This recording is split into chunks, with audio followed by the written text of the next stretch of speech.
हरे कृष्णा, राधे राधे। हम सब साधक परम पूज्य श्री भाई जी द्वारा लिखित पुस्तक साधकों का सहारा श्रवण कर रहे हैं। आज का प्रसंग भगवत अनुराग।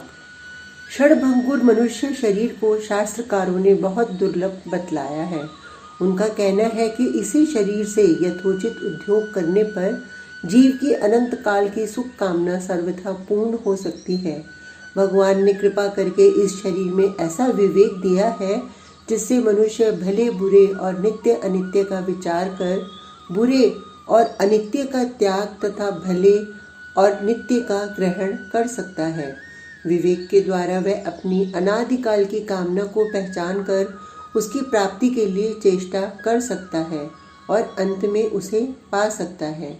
जो मनुष्य भगवान के दिए हुए विवेक से इस कार्य की पूर्ति में लगता है वही मनुष्य कहलाने योग्य है, और जो पशुओं की भांति केवल उदर पूर्ति और भोग भोगने में ही लगा रहता है उसको तो मनुष्याकार पशु ही समझना चाहिए। बात भी ठीक है, मनुष्य में मनुष्योचित गुण होने ही चाहिए। जो रात दिन जिस किसी प्रकार से पैसा कमाने और उससे शरीर सजाने तथा भोग सामग्रियों को जुटाने में लगे रहते हैं वे यथार्थ ही मनुष्य के कर्तव्य से गिरे हुए हैं। आज प्राय सारा ही जगत केवल भोग सामग्रियों के लिए जूझ रहा है। जिसके पास भोग के पदार्थ अधिक हों वही बड़ा आदमी और बड़भागी माना जा रहा है, चाहे उसके लिए उसने कितने भी कुकर्म क्यों न किए हों। फैशन और बाहरी दिखावे के भाव ने इतनी गहरी जड़ जमा ली है कि आज गृह त्यागी सन्यासियों के गेरुआ वस्त्रों, उनकी दंड कमंडलों में, उनकी चरण पादुकाओं में, धर्माचार्यों की वेशभूषा आदि में सभी में फैशन आ गया है।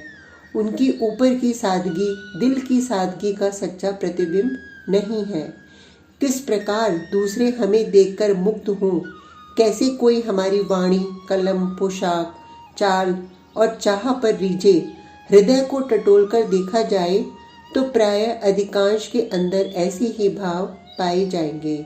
यह सादगी में छिपी विलासिता है। कर्मेंद्रियों को रोक कर मन से विषयों की चाह करने को भगवान ने मिथ्याचार बतलाया है। जो जितना ही अधिक भोग पदार्थों के संग्रह की भावना बढ़ाता है उतना ही मनुष्य भगवान और भगवत भावों से दूर होता चला जाता है। आज के छात्रावास, आश्रम, विद्यालय और गुरुकुल ऋषिकुलों से मिलान करके देखिए, आकाश पाताल का अंतर पड़ गया है। पहले के और आज के गुरुकुलों में आकाश पाताल का अंतर पड़ गया है। त्याग का आदर्श भोग के आदर्श के रूप में बदल गया है और जीवन का लक्ष्य भगवान न रहकर जगत के भोग, सुख, साम्राज्य आदि रह गए हैं। मनुष्य आज कितना विवेक शून्य हो गया है इसका पता मनुष्यों को इन सब बातों पर विचार करने से अनायास ही लग सकता है। यह स्थिति बड़ी ही भयावनी है।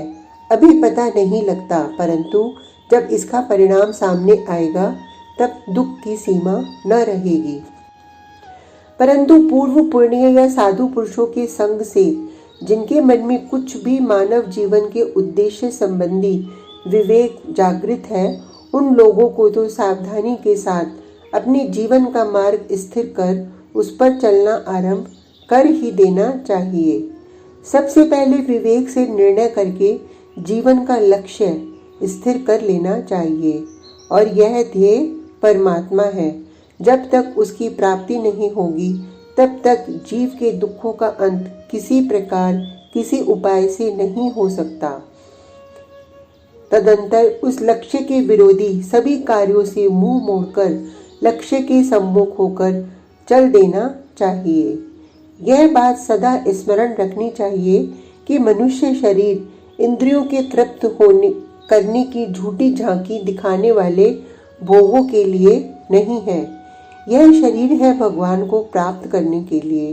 अतएव भगवत प्राप्ति के मार्ग में चाहे जितने कष्टों का सामना करना पड़े, चाहे जैसी विपत्तियां आएं, उसकी परवाह न करके आगे बढ़ते ही जाना चाहिए। सब कुछ खोकर भी उसे पाने की चेष्टा करनी चाहिए। जो ममत्व बुद्धि से जगत के इन सब पदार्थों को बचाने की चेष्टा में लगा रहता है, वह परमात्मा को नहीं पा सकता। पर जो सबका मोह छोड़कर, मन से सबका नाता तोड़कर विगत ज्वर हो भगवत प्रेम की अग्नि में कूद पड़ता है, वह अपने सारे पाप तापों को उस धधकती हुई प्रेमाग्नि में भस्म कर परम अमृत, परम शांति को प्राप्त करता है। इसका यह अभिप्राय नहीं कि मनुष्य गृहस्थी छोड़ दे, कर्तव्य कर्म छोड़ दे। यहाँ गृहस्थ या सन्यासी का सवाल नहीं है। प्रश्न है जगत के त्याग का। जगत के त्याग में भगवान को बैठा दीजिए। जगत की जगह श्री हरि की प्रतिष्ठा कर दीजिए। उसी की सामग्री से, उसी के साधन से, उसके सब रूपों में उसी की सेवा करते रहिए। फिर कुछ छोड़ने का सवाल ही नहीं रह जाएगा। यह भावुकता या कल्पना नहीं, ऐसा किया जा सकता है, हो सकता है। जीवन का ध्येय निश्चित करके विरोधी भोग पदार्थों में वैराग्य कीजिए, फिर आप ही जीवन हरिमय होने लगेगा। फिर हरि प्रेम की आग में कूदने में भय नहीं होगा, प्रत्युत उत्साह होगा, क्योंकि वैराग्य की बाद की यही सीढ़ी है। वैराग्य के बाद भगवत अनुराग ही रह जाता है। यह भगवत अनुराग ही मनुष्य को भगवत स्वरूप तक पहुंचाने का सर्वोत्तम साधन है। जिसके हृदय में इसकी जितनी अधिक मात्रा होती है, वह बाह्य जगत की निम्न प्रकृति से ऊंचा उठकर उतना ही अंतर जगत, अध्यात्म जगत की ऊंची भूमिका में प्रवेश कर लेता है। तब उसे पता लगता है कि इस स्थिति के सामने बाह्य जगत की ऊंची से ऊंची स्थिति भी तुच्छ और नगण्य है। परंतु यहीं उसकी दिव्य धाम यात्रा का मार्ग समाप्त नहीं होता। इससे अभी बहुत ऊंचे उठना है, और जैसे जैसे ऊंची भूमिका में प्रवेश होगा, वैसे वैसे सारा आनंद सुख सब निम्न श्रेणी के तुच्छ प्रतीत होंगे। आखिर मंजिल तय करने पर परमात्मा के स्वप्रकाशित नित्य विशुद्ध राज्य में, उस दिव्य धाम में प्रवेश होगा जहाँ का वर्णन कोई नहीं कर सकता, जो इस जगत की किसी भी वस्तु से तुलना करके बतलाया नहीं जा सकता। योगी पुरुष इस रहस्य को जानकर वेद, यज्ञ, तप और दान आदि से जो पुण्य फल होता है, उन सबको लांघकर निश्चय ही सनातन परम धाम को प्राप्त होता है। क्षणभंगुर मनुष्य देह इसी उद्देश्य की सिद्धि के लिए मिला है, इसी से इसको दुर्लभ कहा है। ऐसे वरदान स्वरूप विवेक संपन्न मनुष्य देह को प्राप्त करके यदि कोई उस विवेक को केवल शरीर सजाने में ही खर्च कर दे, तो वह अत्यंत ही दयनीय है। इस जीवन में जीव पाप पुण्य बंधन मुक्ति का साधन कर सकता है। अपने विवेक और बल को चाहे जिस कार्य में खर्च कर उसी के अनुरूप फल का भागी हो सकता है। यह मनुष्य विवेक के दुरुपयोग का ही फल है, जो मनुष्येतर प्राणियों के लिए आज मनुष्य सबसे बड़ा घातक हो गया है। मनुष्य ने अपने दैहिक सुख के लिए एक एक इंच भूमि पर, जंगल के प्रत्येक पेड़ पर अपना अधिकार कर लिया है, जिससे वन्य पशु पक्षियों की बहुत बुरी गति हो रही है। परलोक और भगवान को भूलकर प्राय सभी मनुष्य आज अपने अपने क्षुद्र सुख के लिए छटपटा रहे हैं और मोहांध होकर परिणाम ज्ञान से शून्य से होकर दानवोचित साधनों तक को अपना रहे हैं। हृदय में ईश्वर का अधिष्ठान समझकर उसी की प्रसन्नता के लिए उसके अनुसार चलना चाहिए। यह स्मरण रखना चाहिए, पाप की प्रेरणा हृदयस्थ ईश्वर की आज्ञा नहीं है, वह तो हमारे हृदय में छिपे हुए काम, क्रोध, लोभ, अज्ञान, असुरों की प्रेरणा है, जो भगवान की विस्मृति कराकर हमें भयानक नरक अग्नि में जलाने के लिए हमारे अंदर डेरा डाले हुए हैं। इन सबसे बचकर वैराग्य के शस्त्र से इन्हें मारना चाहिए। वैराग्य का उदय वास्तविक वैराग्य की उत्पत्ति तभी होगी जब हमारे जीवन का ध्येय निश्चित हो जाएगा, जब हमारी बुद्धि मोह के कलील से निकल जाएगी, जब उसे सांसारिक उन्नति और सांसारिक सुखों का वास्तविक स्वरूप दिख जाएगा। इसी के लिए सत्संग, सत्शास्त्र अध्ययन, यम नियम आदि की आवश्यकता है।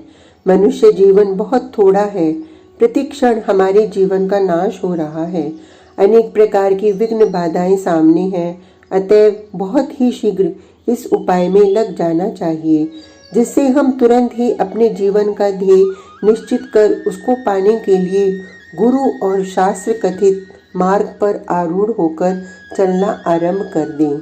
भगवत कृपा पर विश्वास करके जीवन को उनकी सेवा में लगा दीजिए, फिर देखिए उनकी कृपा से सारी कठिनाइयाँ आप ही दूर हो जाती हैं। आज का प्रसंग इतना ही।